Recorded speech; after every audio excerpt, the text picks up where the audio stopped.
my name is Megs Bell. I'm the videographer for the Dukes. When I got my schedule originally in the class, it said independent documentary design, and I was like, what is that? And Mr. Evans said, bring in a camera. You're going to film the class. I'm like, oh, that's cool, so I bring it in. And immediately I started filming, and I got a real flavor for the class, learned about what it was all about. But when I was done with all my footage, I got to work on all the vehicles and got to become a real part of the class. And then race day came around, and I was able to see everything and be behind the scenes. And when everybody looks at my footage, they'll know exactly what they're getting into when they get into the class.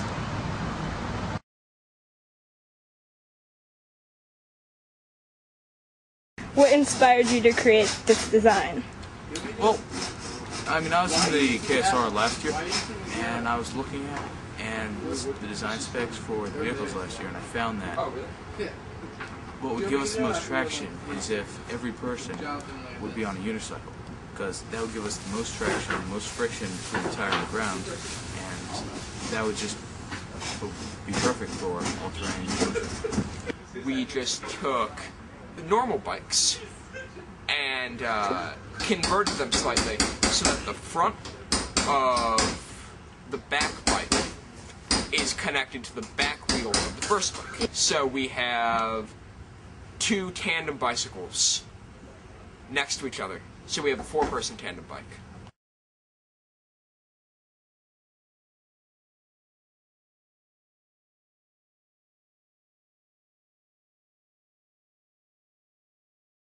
Thank you, folks.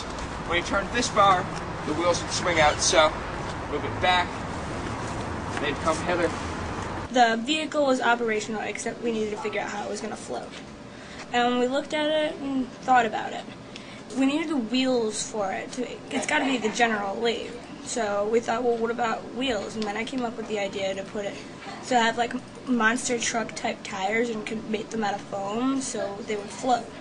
So we cut out a bunch of them with holes in them and glued them together so they are rings on top of rings on top of rings. So it's just like giant looking tires and enabled the vehicle to float. So here we got our tire flotation device. As you can see, there are multiple foam rings. The hole in the middle goes all the way through. And there are about 1, 2, 3, 4, 5 sections of these, and we cut them all out and glued them together.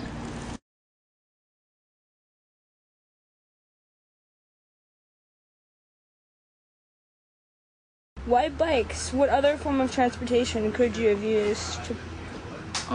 Actually, there was an entry last year called the Platypus, and what they used, they took the frame and the transmission of a car, and they just hooked a bunch. Hooked a bunch of bike gears and bike pedals up to it, and they had 8 people that would pedal it, and that was a great design. It had awesome traction, it could go through all the obstacles, and it was really fast. I think it hit speeds of 20 miles an hour. Really? The problem was at the end of the race, every person riding on it was just passed out exhausted. Yeah, another really cool design in the KSR this year was a Viking ship. Well, looks like a Viking ship. They had a little dragon on it that 2 other guys were driving. We tried a similar thing in the first year, where instead of making a land vehicle that goes on water, these guys made a water vehicle that goes on land. Theirs actually worked, and instead of pedaling, you had oars that you were able to power yourself with through a series of levers and pulleys. It was pretty cool. I heard that they did really well on everything on-road, other than the sand and mud pit, and they did phenomenal in the water. What are you going to do if you don't ace it, to pass the class? Yeah. If we don't ace the course in the kinetic sculpture race, and we, knowing Mr. Evans, he's going to give us an A anyway. If we work hard, we're going to get A's in the course no matter what. And if we don't ace the course, I will be very upset, but, we're going to work really hard to ace the race, but you never know. What's your favorite part of the whole process? The class, the race, the whole shebang? I'd say the race. Nice. All right. You'd be able to do something, design it, build it, and then during the race you can see what all your work has. And see what everybody thinks of and be like, yay, this is mine. Yep, my idea, my perfect vehicle. And then it falls apart. Oh, crap.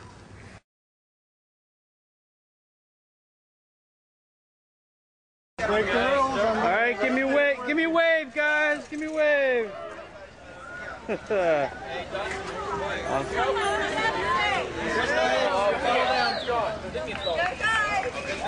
Blasting off. Captain Emmons. And all the gear. And the entourage. Woo.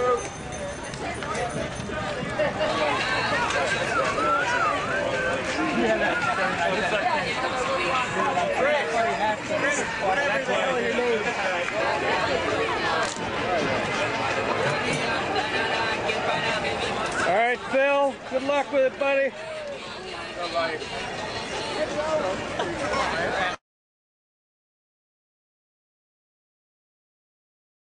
Federal Hill was a challenge physically, but communication-wise, it congealed the team.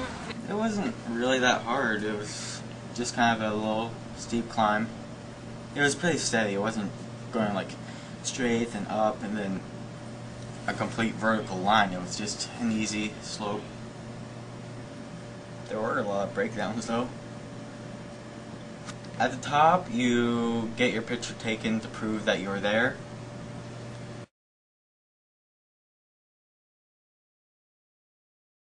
It's like a risky experimental process.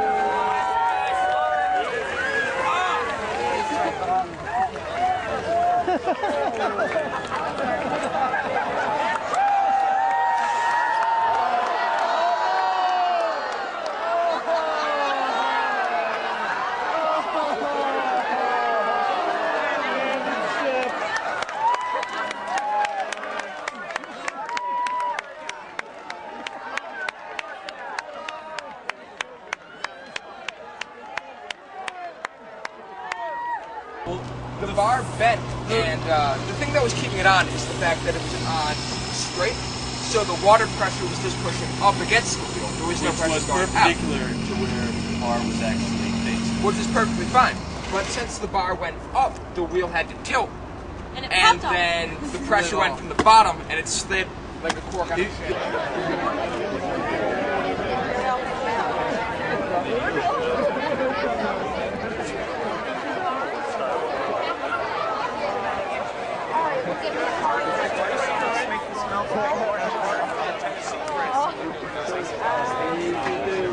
I was wondering too. I got mine. Oh my God.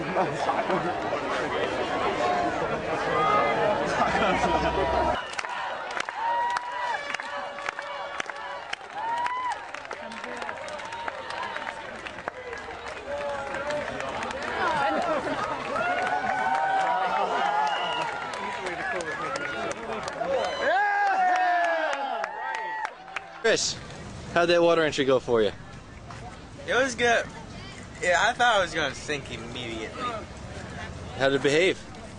It behaved surprisingly well. It was well balanced. I didn't feel like I was tipping anywhere or about to tip. It was perfectly okay. Except I'm a little bit wet now. That's not bad, just your foot? That's not bad. Yeah. What was the hardest part of the water for you? Getting back up on land. Oh God, it is. Alright, this is Phil's vehicle going into the water. So far it looks like it's going to do really, really well. He has the propeller in the back going extremely fast because of the low gearing. He's going into the water and he's going a little bit too fast.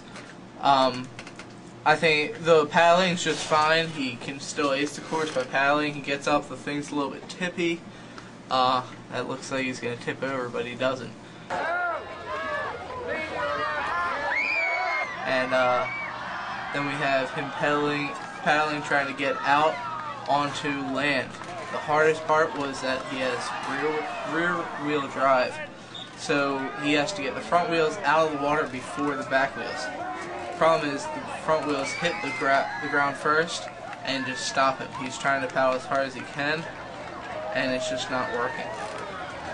Next part is he finally is able to get one wheel on the ground.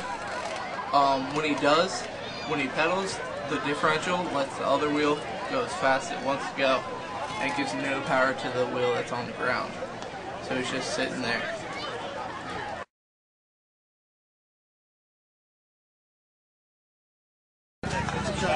Hey guys, stand back just a little bit, please. Ready now. Inside duck, baby. Duck. You gotta rock it. Seize the sand. Feed the sand. Lean back and I'm leaning back. Go! There you go. There you go.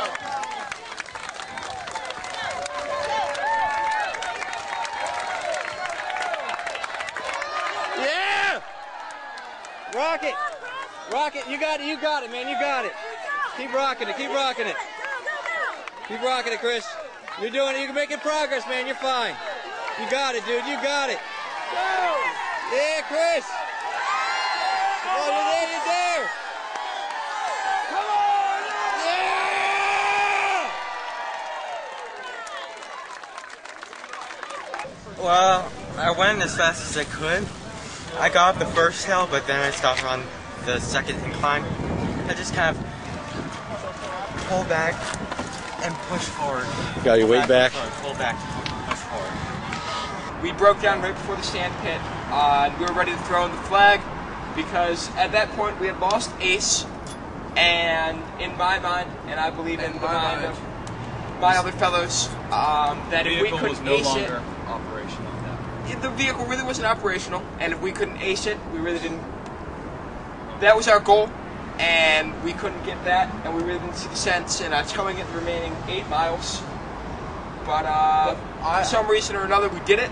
I'd like to say we had a pretty good time towing this thing. I'm glad we did it. And we came out ahead of it. Yeah, I'm really glad that we didn't give up, that we didn't totally, you know. Did you guys do this again? In a heartbeat.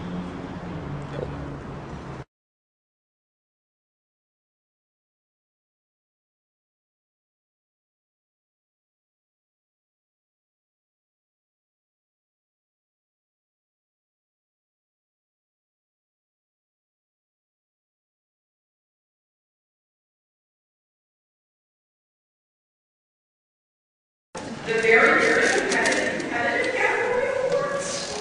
Wow. Okay. So this is very, very.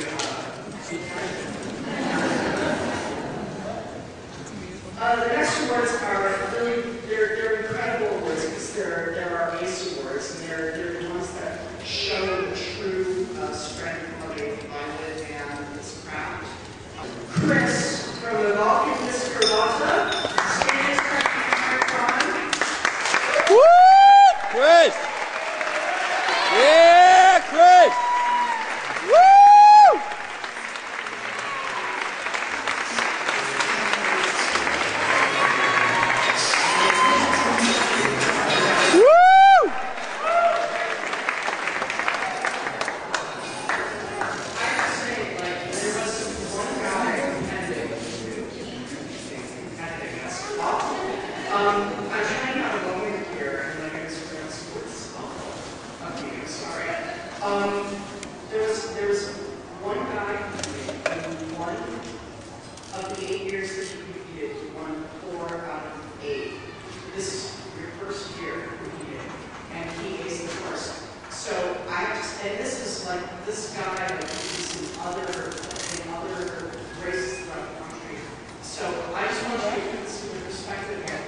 tiny. It's a brain.